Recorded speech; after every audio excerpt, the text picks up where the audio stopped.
Kemarin baru saja terjadi tindakan intoleransi di Kota Bekasi. Baru-baru ini menurut surat kabar tanggal 22 September 2024 terjadi lagi sebuah tindakan intoleransi terhadap sekolah Kristen yang ada di Kota Parepare, Sulawesi Selatan. Sekarang aku tanya dulu sama kalian. Kenapa sih kalian itu terinspirasi dengan kejadian di Tangerang Selatan? Kok terinspirasi kali kalian dengan ketua RT yang memprovokasi warga dan juga mengintimidasi masyarakat atau mahasiswa yang sedang melakukan doa? Apa enggak ada inspirasi yang lebih baik dari itu? Memang betul Tangerang Selatan dan Sulawesi Selatan sama-sama selatan, tapi kan itu cukup jauh. Kok bisa nyampe penyakit bapak itu sama kalian? Katakanlah kalau dari Tangerang Selatan ke Bekasi jaraknya 1 jam, ya masih bisa lah dikatakan kena penyakit itu karena dekat jaraknya. Ini jauh Tangerang Selatan ke Sulawesi Selatan. Enggak cukup sekali 2 kali naik angkot, naik pesawat. Tapi heran aku, nyampe juga penyakit intoleransi juga ke Sulawesi Selatan. Jadi begini ya, aku bilang sama kalian, mari kita lihat dulu video berikut ya, supaya kita tidak tersesat informasi. Oke? Di tempat 100% muslim, sekiranya ada di sini non muslim sedikit saja. 1% atau 2% silakan. Ini tidak ada. Siapa yang mau disekolahkan di sini?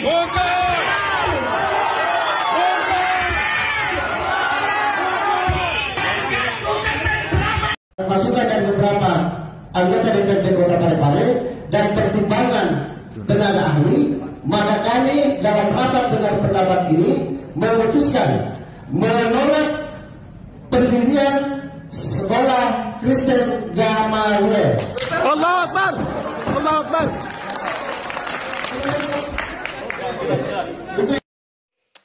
Nah, udah kalian simak, udah kalian tonton kan ya mengenai tindakan intoleransi ya yang dilakukan oleh masyarakat dan juga ingat ini masyarakat dan juga ya anggota dewan yang ada di Kota Parepare, Sulawesi Selatan.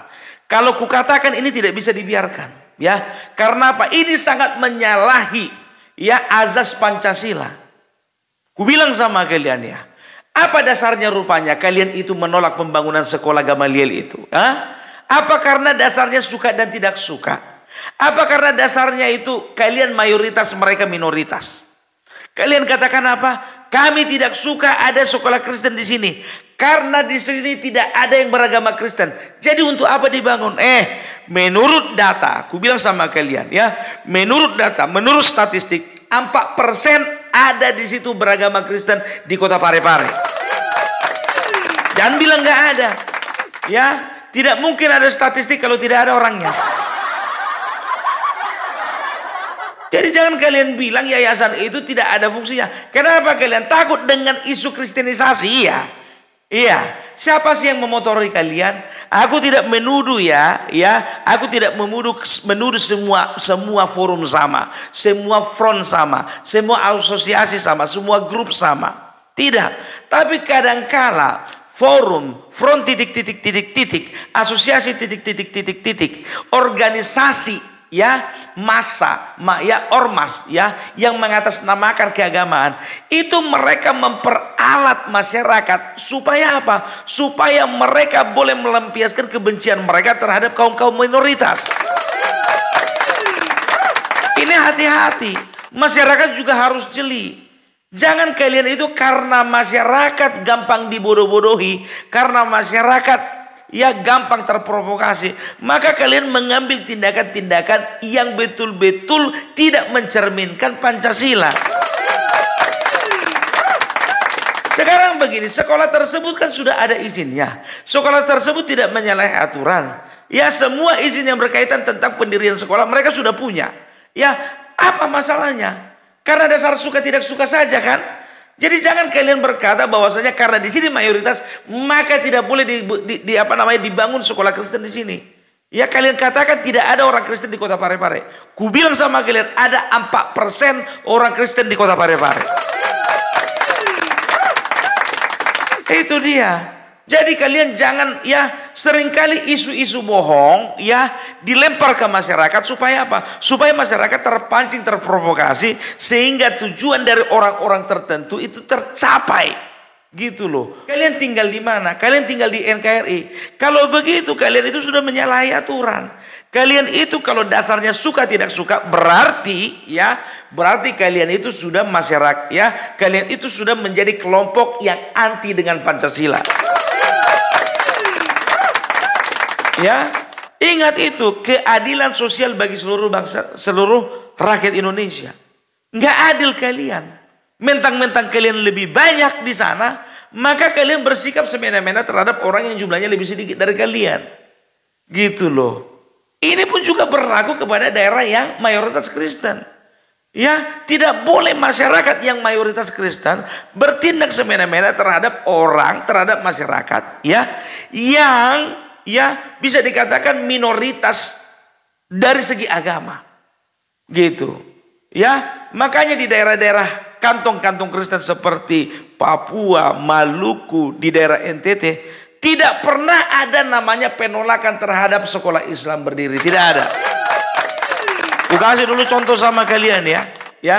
Kalau jalan kalian dari daerah Riau ya ke daerah Sumatera Utara, mulai dari Gunung Tua sampai ke Tarutung sampai juga ke daerah Toba sana yang bisa dikatakan mayoritas Kristen, kalian akan dengan sangat gampang menjumpai banyak sekali yayasan-yayasan sekolah Islam. Itu makanya kami orang di Sumatera Utara sangat menghargai perbedaan. Bagi kami mereka saudara kami, bagi mereka kami saudara mereka. Bukan karena kami berbeda akidah itu menjadi alasan kami untuk membenci mereka. Tidak. Begitu juga terjadi di Papua, begitu juga terjadi di Bali, begitu juga terjadi di Sumatera Selatan, begitu juga terjadi di daerah di seluruh tempat kalau bisa ku bilang di Indonesia ini. Jadi jangan kotori Indonesia dengan sikap-sikap kalian yang terlalu membenci dengan orang yang tidak seakidah dengan kalian. Ya, cita-cita dari Yayasan Gamaliel itu adalah mencerdaskan anak bangsa. Ya, kenapa kalian takut dengan isu kristenisasi? Siapa yang menghembuskan isu itu rupanya? Ada buktinya tidak? Gitu loh. Kalau memang ada buktinya sekarang, ya caranya bukan dengan memaksa untuk menutup sekolah tersebut. Kalau memang ada praktek-praktek kristenisasi, bawa ke kantor polisi. Gitu loh, ya. Bawa, berarti dia sedang melakukan tindakan-tindakan yang melanggar hukum. Seperti itu. Gitu, ini jangan seenak kalian aja. Kemarin baru terjadi di Bekasi, sekarang terjadi lagi di daerah kota Parepare. Coba bayangkan kalian dulu ya. Coba kalian tarik dulu itu ke dalam diri kalian. Ya, tarik dulu ke dalam diri kalian. Kalau misalnya kalian cari hidup, cari makan, tinggal di daerah yang mayoritas bukan seagama dengan kalian. Ya, dan mereka bertindak semena-mena sama kalian. Bagaimana perasaan kalian? Gitu loh. Ya ingat, bangsa ini bukan hanya milik satu agama. Bangsa ini bukan hanya milik satu suku. Bangsa ini bukan hanya milik satu golongan. Jadi jangan rusak bangsa ini dengan nilai-nilai kotor seperti itu. Kalian kumpul rame-rame di situ, kalian bilang gak ada orang Kristen di situ, gak ada orang Kristen di situ. Ingat ya, aku tidak sedang memprovokasi. Aku tidak sedang mempengaruhi. Bagi semua umat Kristen dan juga umat selain daripada agama mayoritas, tenang kalian ya, kita tidak diajarkan, kalian tidak diajarkan untuk melawan kejahatan dengan kejahatan, tidak diajarkan melakukan tindakan semena-mena dengan sesuatu yang jahat ya. Kalian cukup berdoa saja sudah selesai. Dan juga ini harusnya menjadi perhatian pemerintah. Tolong diskusikan kepada pemerintah. Tapi aku sangat miris ketika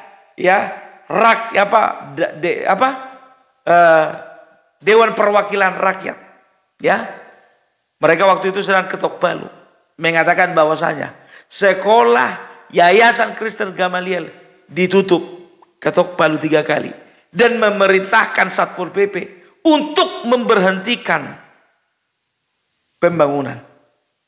Mantap kan? Tepuk tangan dulu untuk wakil rakyat di sana. Hebat kalau ku bilang, hebat kalian. Sekarang begini, kalian jamin 4% dari orang Kristen di sana tidak memiliki wakil rakyat? Ya, katakan lebih dominan di sana, masyarakat di sana memang 93,sekian% itu adalah beragama Islam. Katakanlah dulu dominasi di sana, yang mendominasi di kursi dewan sana adalah dewan-dewan yang beragama Islam.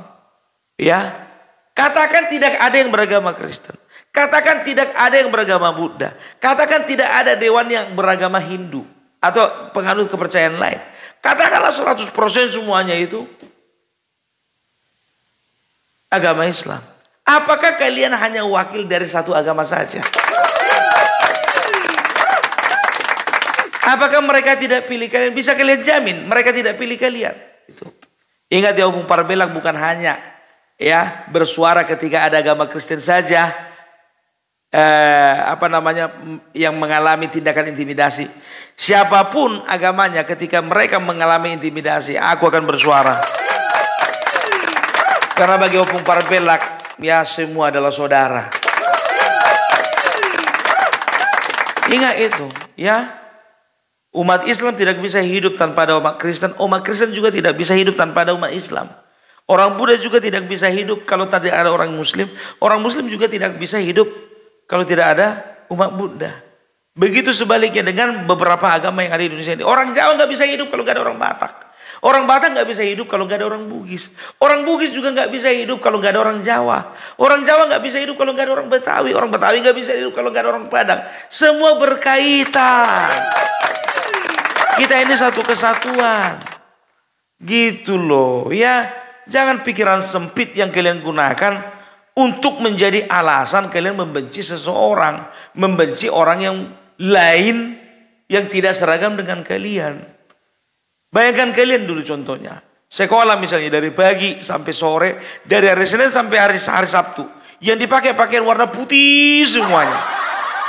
Gak cantik dia. Senin pakai putih merah yang SD.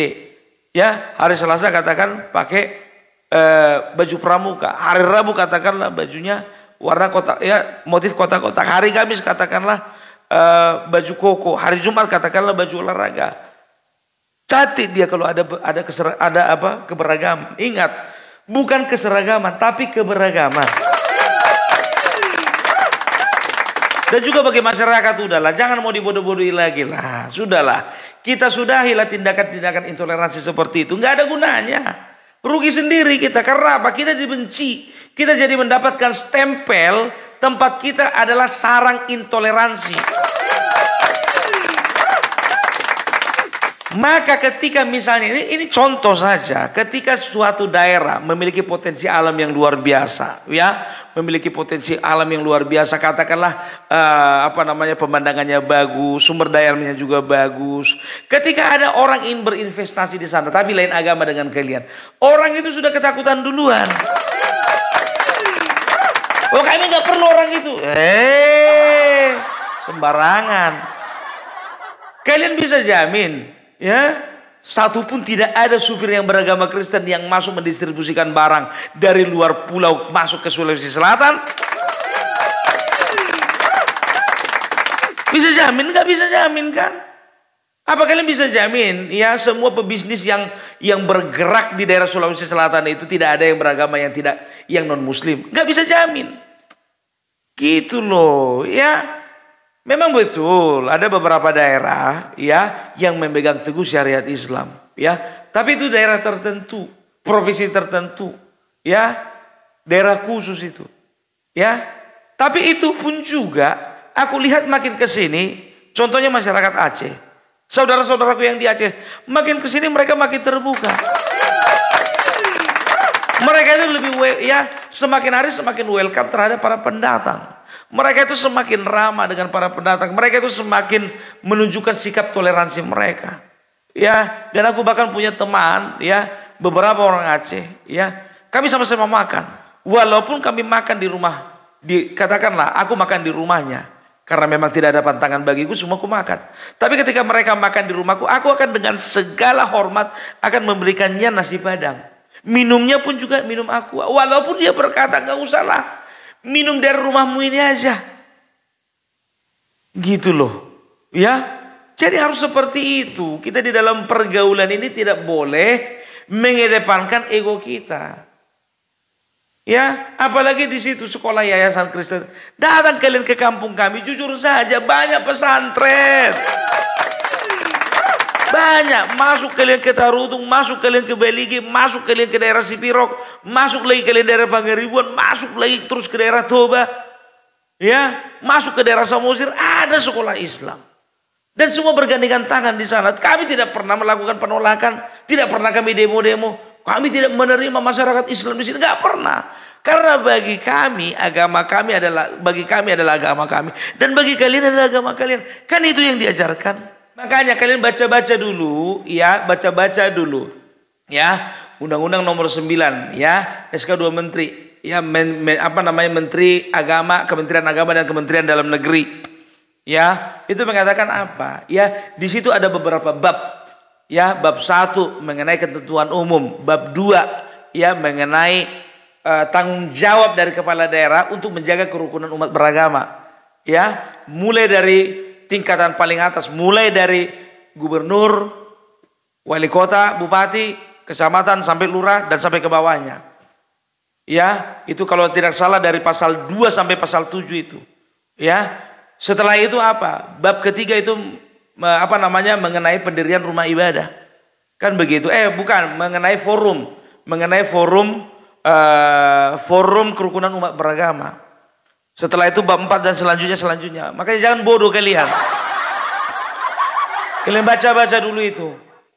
Ya. Ini gimana ini FKUB-nya ini? Kok gak bergerak ini? Harusnya ini FKUB-nya bergerak ini. Ya, ku ingatkan sama kalian, jujur ya sama kalian ya.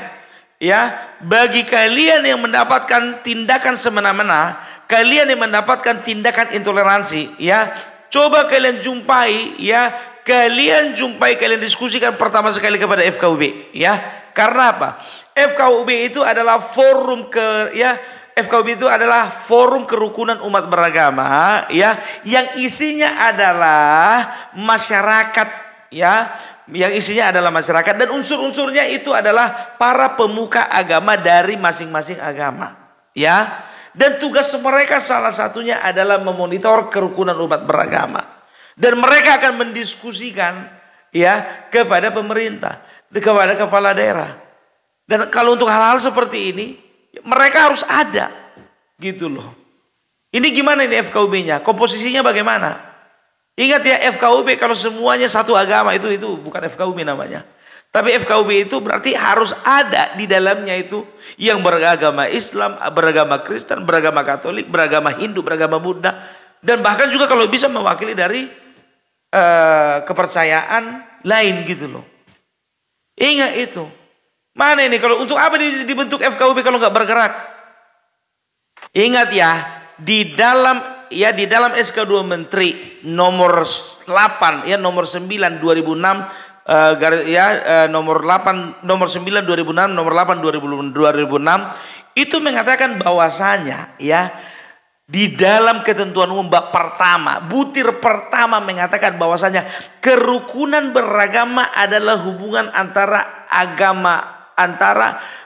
penganut agama yang satu dengan yang lainnya berdasarkan toleransi, berlandaskan toleransi. Gitu dia. Ya, ingat itu. Jadi kerukunan beragama itu bisa tercipta kalau ada toleransi. Kalau tidak ada toleransi tapi yang ada intoleransi, bagaimana terjadi kerukunan umat beragama di sana? Itu artinya apa? Berarti fungsi dari FKUB gugur. Jujur aku bilang, fungsi dari FKUB gugur. Karena apa? Itu kan forum. Forum itu bukan cuma dari satu saja. Forum itu gabungan dari beberapa. Beberapa agama. Gitu loh. Ya, aku sudah cek. Di sana kok aktif kok forumnya. Tapi kok bisa terjadi seperti itu?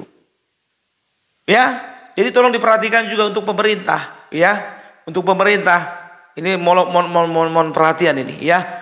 Ini kalau tidak sampai ke wali kotanya, sampai juga ini harus ini kepada gubernur. Tapi kalau nggak sampai gubernur, ya di tingkat provinsi ini harus tingkat pusat selesai.